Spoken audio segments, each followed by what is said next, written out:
I remember this like it was yesterday. And by the time I'm finished, I hope you will understand why. The three of us, my mom, my dad, and I were sitting in the kitchen at this long countertop that we had / breakfast bar. And I mean, this thing was huge. And the reason we were sitting there was because they were helping me try to figure out what electives I should take for the upcoming year.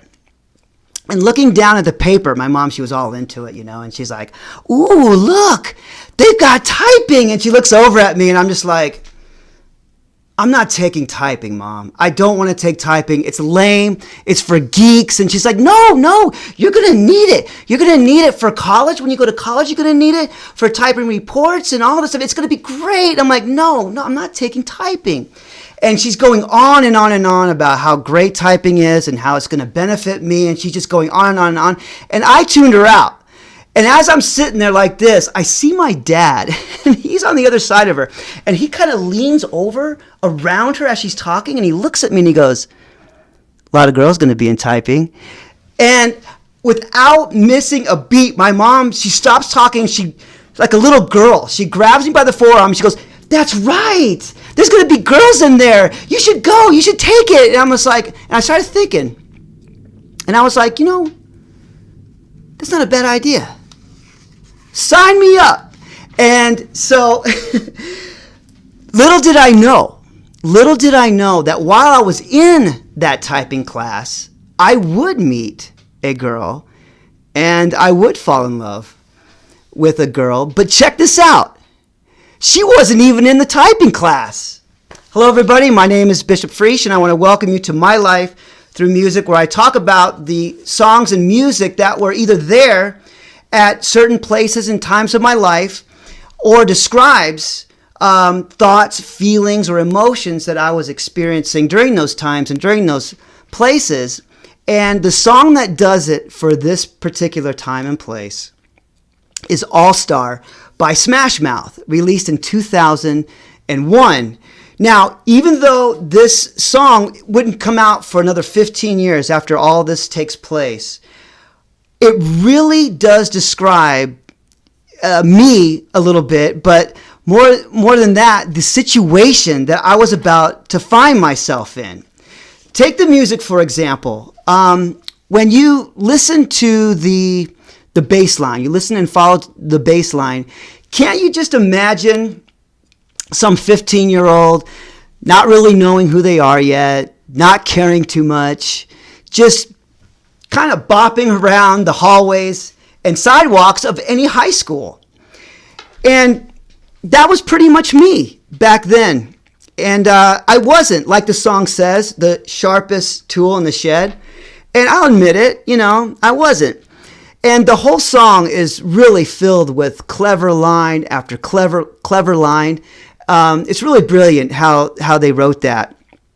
But the one line that really resonates with me as it pertains to the predicament that I was going to find myself in some 34 years ago is, and I'm quoting from the song, "You'll never know if you don't go, you'll never shine if you don't glow," end quote. So as you already know, I did sign up for typing, but before I get into that, I have to tell you about the new girl who came to our school that year. And I believe it was after the year had already started when she moved to Cave Creek. I'm pretty sure that the year it had already begun. But what I do remember for sure is the time that I first saw her.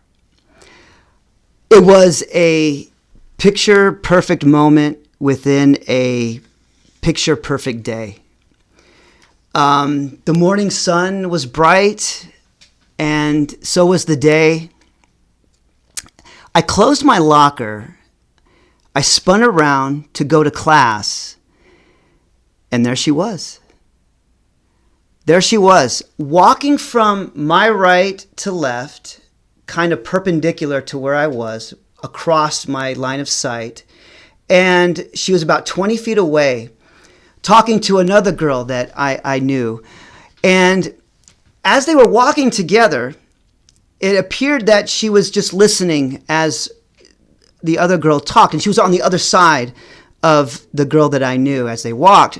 And she was just listening and looking forward, but then she turned to reply or to say something. I don't know what it was, but it was at that moment when I saw her entire face as she turned to look and talk to her friend. And she was beautiful. She was beautiful in the perfect sunlight. She was.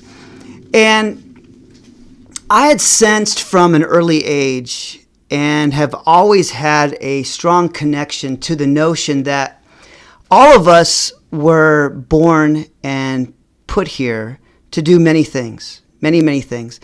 And of those things, I believe we are here to create. I believe we are here to have a participating role in this life. I think we're here to help others whenever we can. And I believe we were put here to love, and love often. Writers, poets, artists, and romantics have been describing and defining love for millennia. But the most consequential definition that I found, in my own opinion, came later than this after I was reading a short story from Oscar Wilde entitled The Nightingale and the Rose. In the story, Wilde writes, and I'm quoting from the story, "Surely love is a wonderful thing. It's more precious than fine opals. Pearls and pomegranates cannot buy it, nor is it set forth in the marketplace.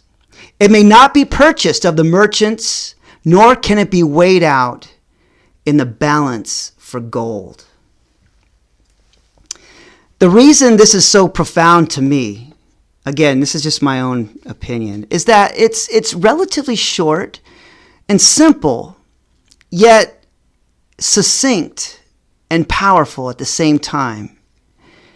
It shows me that love, even when compared to priceless jewels and to the materialistic, it still falls vastly short. You know it when you feel it, yet you cannot touch it. You can't buy it, yet it's worth more than gold. And I love that. I love that. So the new girl, she was the office aide during the time that I had typing class. And one of the duties of the office aide was that they had to go around the campus and collect the attendance from all the teachers in the classrooms and take it back to the office. Now remember, there was no email back then. There was no computer in every class.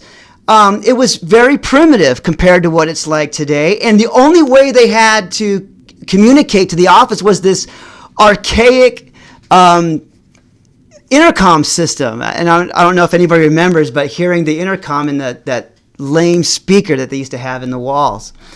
And she would come in during class, and I would try not to be obvious while I was checking her out.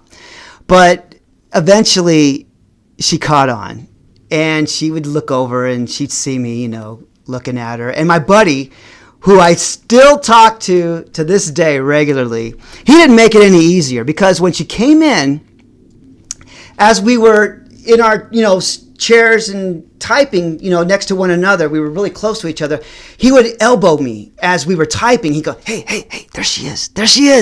And then it got worse. More people, they got in on it, and they would snicker at me and make a game of it, which is fine, until finally, my typing teacher caught on. And one day, he was walking around the class, just like he always did, checking our work, and he stops right in front of me. And I'm typing, and I'm trying to, concentrate, and he's just standing there. And I stop, and I look up, and I'm like, what is this? And he goes, "What's up with the attendance girl?" And I'm like, and before I could say anything, my buddy next to me, he goes, "Oh, he's got a crush on her, coach." And he was the basketball coach also at the time. And so that's why he let us call him coach. And sarcastically, our teacher, he goes, "Oh." And he was like, "Have you talked to her yet?" And I'm like, No, I can't do that. And he's like, nonchalantly, he just tortured me. He goes, "Well, why not?" And I'm like fumbling my words, and I'm just like, I can't. I don't know her. I'm really nervous, and she's older than me. And she was a year older than me. And he stood there, with his hands in his slacks, just torturing me. And he shrugs his shoulders, and he's like looking at me and smiling. And he goes, "So?" And I was like, no, I can't. I can't. I'm just not ready, And he walks off.